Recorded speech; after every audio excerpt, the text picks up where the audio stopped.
It had been years since my mother passed away, and I had gotten used to the idea of things changing. But when my father said, "I want you to meet her," I had this strange feeling in the pit of my stomach.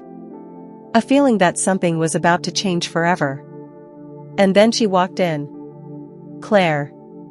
Tall, elegant, with a presence that seemed to change the energy of the whole room. She wore a dark green figure-hugging dress, her dark red hair casually gathered.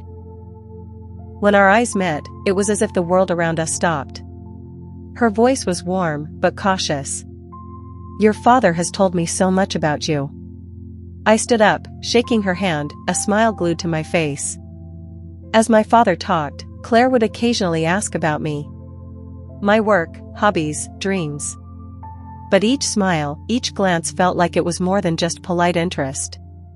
It felt intense, maybe even a little too intense for a stepmother to be. After dinner, we moved to a quieter part of the restaurant for coffee. My dad stepped away for a phone call, leaving Claire and me alone. "I know this is weird for you," she said. I swallowed, trying to find the words. "A little," I finally replied. And her eyes met mine again. There was no discomfort, just something else, something deeper. "Everything will settle in time, for both of us," she said, her voice almost a whisper. I know this story might feel a little unusual, but have you ever had a moment that completely changed your life, something unexpected that altered everything? Drop a comment below and share your thoughts. And don't forget to hit that like button if you want to hear more of my journey, because trust me, this story is far from over. From that moment on, Claire was there, at every dinner, every breakfast with my father. But each time she walked into a room, it felt like the air thinned, like the world became a little smaller.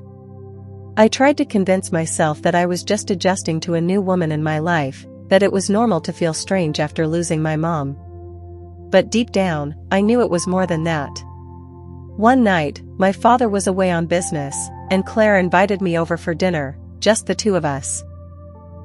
When she opened the door, she was wearing a simple beige sweater, her hair falling gently over her shoulders.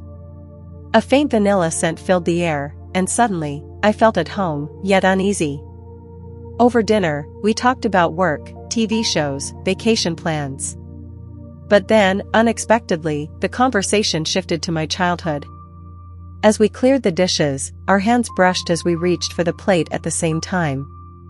Neither of us pulled away. For that one moment, the world stood still. "Leah," she whispered. "What do you think is going to happen next? Will Leah and Claire cross a line they can't return from, or is there more to this connection than just a moment of weakness?" Share your predictions and thoughts in the comments. I'd love to know where you think this story is headed. One thing was for sure, life would never be the same again. But was that a good thing or a bad thing? Only time would tell. Subscribe to Girls Like Her for the next chapter of Leah's journey, and don't forget to like and comment if you want more stories like this.